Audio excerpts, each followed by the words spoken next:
Hi, guys. Welcome back to another episode on the show, Control or Be Control,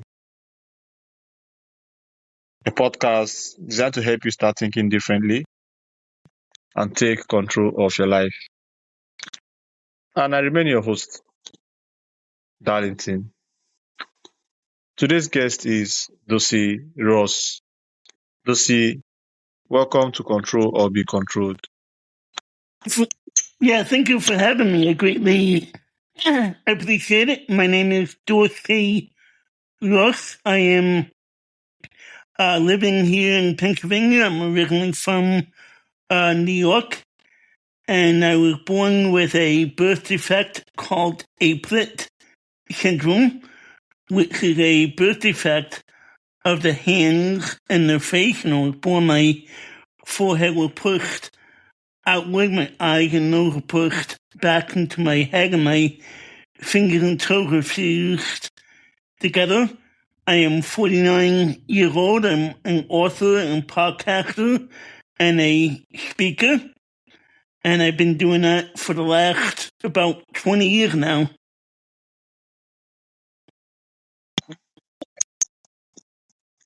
Thank you so much, Dorsey. So let's get into the show. So I have some questions there for you. Can you tell us about your life with Apert syndrome? Yeah. So, like I said a little bit, when I was born, my forehead was pushed outward, my eyes and nose were pushed back into my head, and my fingers and toes were fused together. I mean, I had no individual movement of them. And usually when you're born with a sore spot to allow the brain to grow and allow the brain to function normally. I did not have that. And because of that, the doctors, advised my parents that I would become, brain dead, and that I wouldn't survive, and that the best option for them, meaning my parents, would be to put me into a institution and to let me be. And thankfully, because my parents' faith in God and their trust in God, they said, no, we're not going to put him into a institution. We just can't put him, give up on a child that God has given us. And they decided that they would take me home and see what would happen. And when I was born in the hospital, I was born in New York, and this was back in 1977, because they didn't have all the, testing and the technology like they do today to determine the health of the baby. So this was a shock to both my parents and the doctors that I was born with this birth defect. And it's a very rare birth defect. It's probably 1 in 100,000 births that people are born with this disability.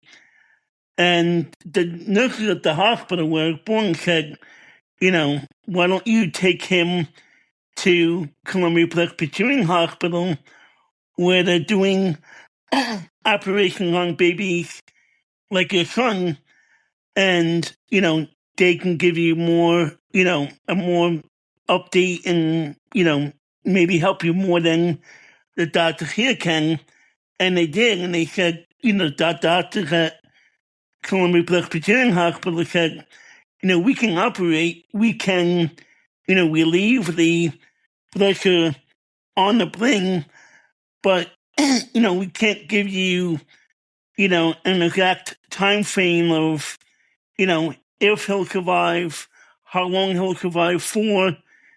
And so they did the operation at 6 weeks to open the skull and to allow my brain to grow and allow my brain to function normally.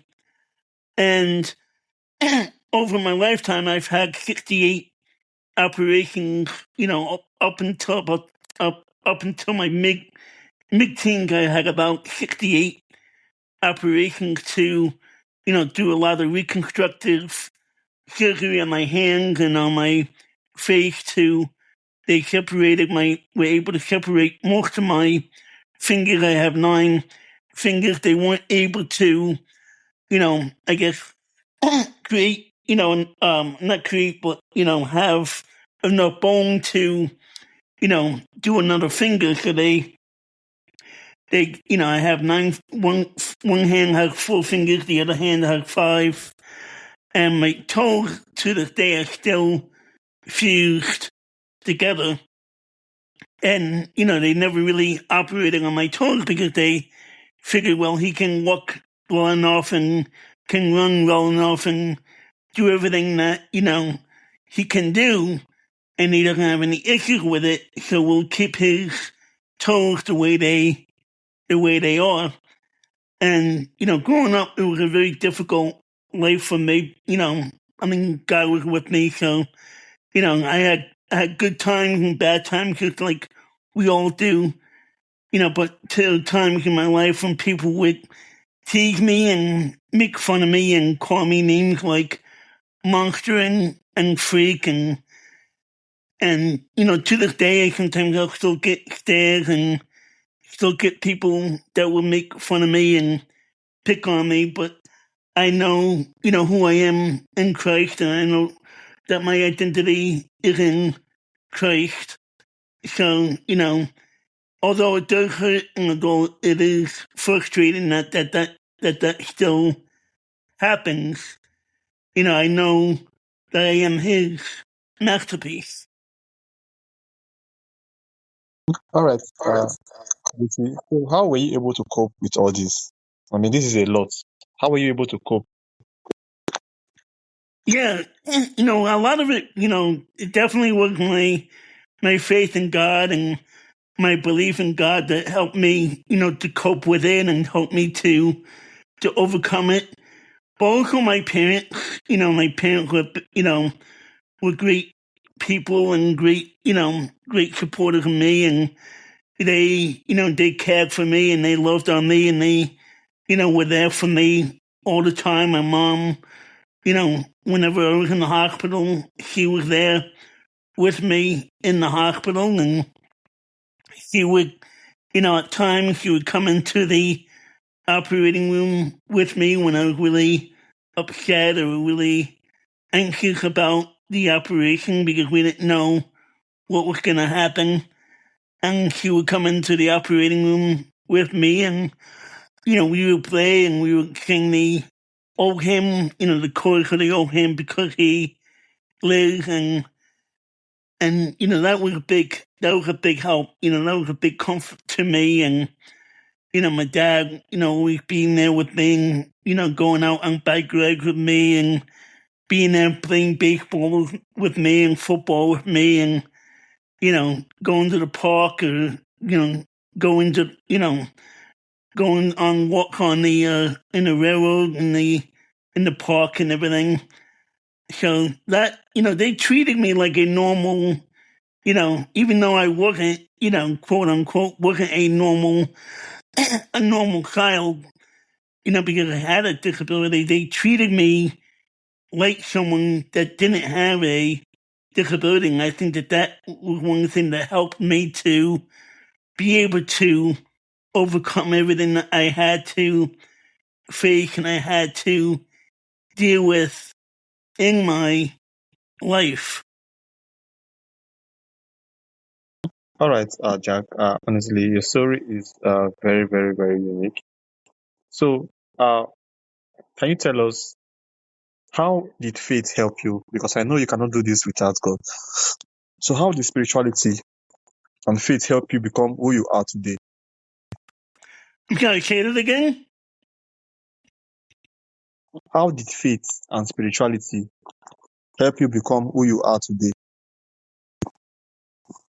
Well, by reading the Bible, by reading the Bible, by going to church, by being a part of the youth group, that all helped and that all fit in.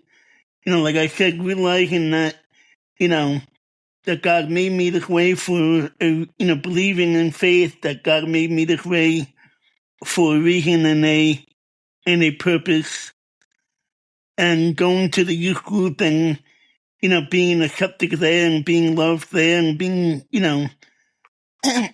cared for there, and, that they were, ones that were not gonna,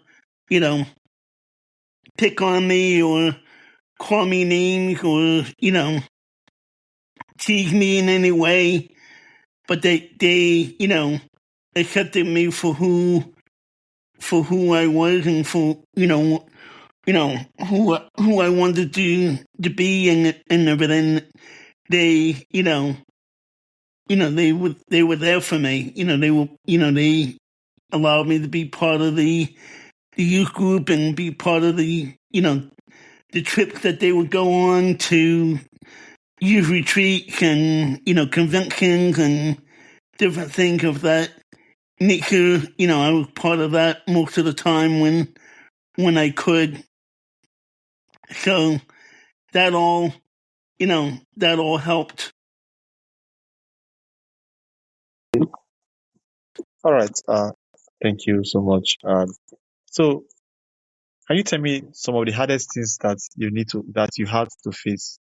It's not easy being different among people, and I'm sure there are some times where you felt like ending your life. And so, how were you able to tell me about the hardest things you have faced and how you were able to overcome them?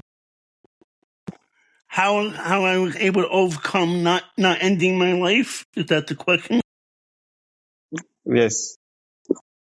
Yeah, I mean, again, it goes back to, my faith in God. Part of it was, seeing TV shows or in cartoons where, you have the angel on one side and, the demon on the other, or the devil on the other, and the devil's, slipping in one ear saying, hey, you're not going to make it, you're not going to do anything with your life, just end your life now, just give up and, you know, just end your life. Don't, you have no purpose in this world, just end your life now. And on the other end, you have the angel and or Jesus on the other side saying, I have better plans for you. I have, plans and purpose for your life which you do not know about, and, as I got older, I started to see, what those were. I started, obviously, thankfully, I never had anything in my hand and never took any type of medication to end my life because I realized, that the angel and Jesus in the Bible and what they were teaching me in church was real, and that that he did have a plan and a purpose for my life. And even as I got older, I started to wonder, what am I gonna do? What kind of job am I gonna get? And as I, with the youth group and working with them, I started to feel a call of God on my life to, maybe become a youth pastor at some point. And it was either 18 or 19 years old. I don't remember, somewhere in that time frame, I believe.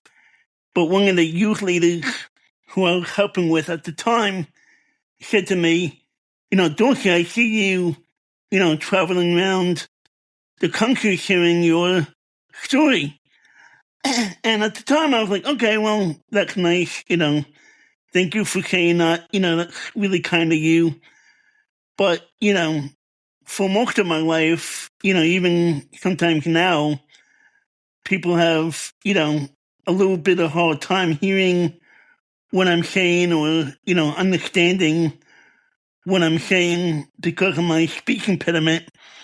So I kind of brushed it off to, as a, okay, thank you for that, type of thing. But then, several years later, I got the opportunity to give my testimony in an outreach event that my home church was doing at the time.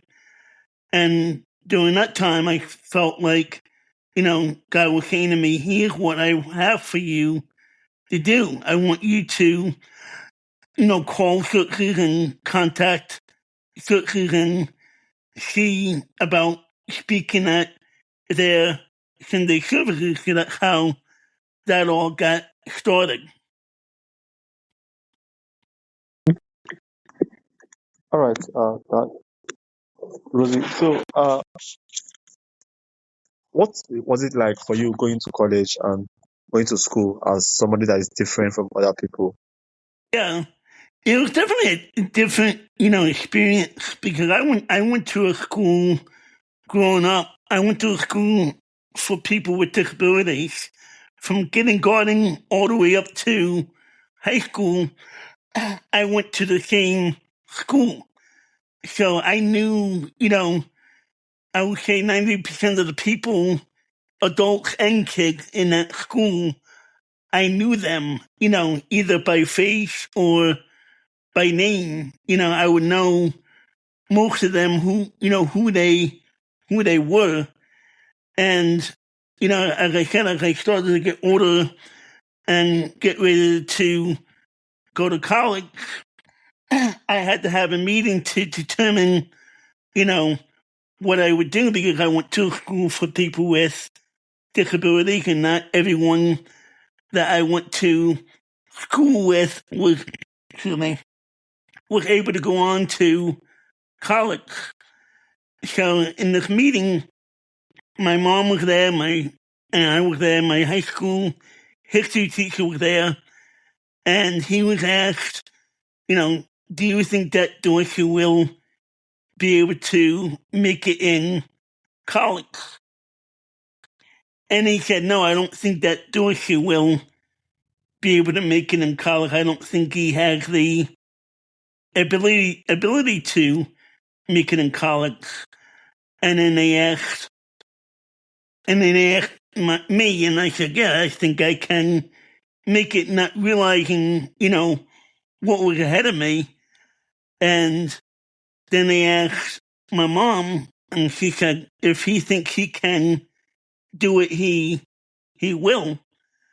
So, going to the same school, only a few hundred students there in the whole school, and then going to a community college in my neighborhood of a couple of thousand students, that's like going from a fish pond, fish pond to a river, or a lake, because it's a lot bigger and, you don't know everything, you don't know everybody that's there. And the first couple of weeks were difficult for me. And I even had a discussion with my mom about, maybe giving up and, looking to do something else. And she advised me, she's like, well, give it a few more weeks. And after that time, if you still feel that way, then we'll look into it. And thankfully, I found out that they had a Chaos for Christian Club on that campus. And that made a big difference in that situation because I started to know people, started to meet people, new people who, the same faith that I was. And one of the friends that I met there, he's still a friend of mine to this day. And, even though it took me a little longer to do college, I still, after I went there, I still felt the call of ministry on my life. And I started to attend what is now the University of Valley Forge. And, I started to attend then. The same guy that I knew at the community college was also at the Bible college. So I got to, renewed a friendship with him and, stay connected with him while I was there and be on the same dorm floor and everything. Start to meet new people and whatnot. But in 2002, on December 7th, 2002, I got a call from my sister that my mom had passed away due to complications from a stroke. And, I was able to go home, be a part of the funeral. But, because it was December and beginning of December, it's, starting to get near the end of the semester and finals were coming up and everything. So I had to go back and finish my classes and finish up my semester for that year. And I knew that my mom wouldn't have wanted me to quit or to give up. So I continued on. And my dad, was there home by himself. I'm sure friends and family, looked in on him when I was at college. And, on May 5th, 2005, I got the chance to cross the seas to receive my Bachelor of Arts degree in youth ministry.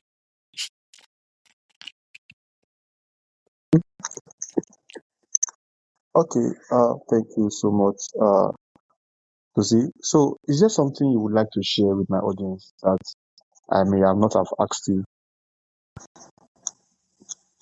Yeah, I would just say, to your audience, don't give up. If you're feeling down, if you're feeling discouraged, if you're feeling depressed, if you're feeling anxious, don't give up.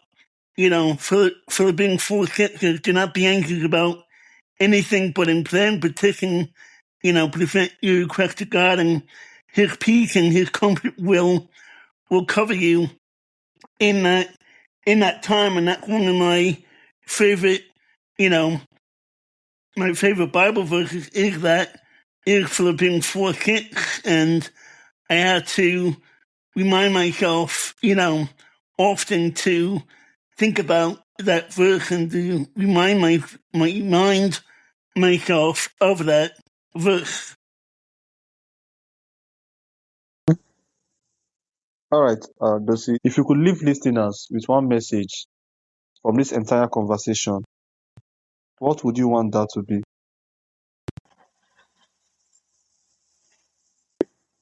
Hey, if Dorsey can do everything that he's done and overcame everything that he's done, what's holding me back from doing what, I want to be able to do.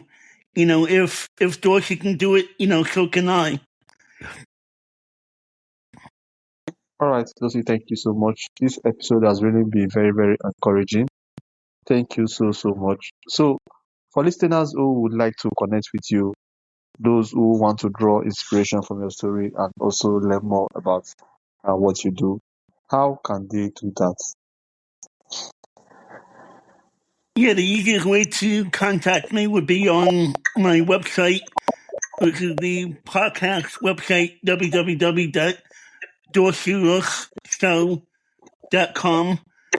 And I'm on all, social media platforms, Instagram, TikTok, Facebook, X, Threads. I think I'm even on LinkedIn. I don't connect on there that often, but I'm even on LinkedIn as well. All right, thank you so much, Dosi. I really hope my listeners can draw from your story and be able to take courage to navigate life challenges, same way you have been able to navigate life challenges. This has been a very wonderful episode. I really appreciate you for coming out here and sharing your story with me and my audience. Thank you so much for coming to my show. Yes, thank you for having me, Darlington. I appreciate it. Thank you so much. And thanks to my audience as well. You guys are the reason why we are able to do this. If this episode is speaking to you, make sure to share this episode with someone out there who might need encouragement on their journey. Thank you all so much and have a wonderful day ahead. I will see you guys as always on the next episode. Bye, guys.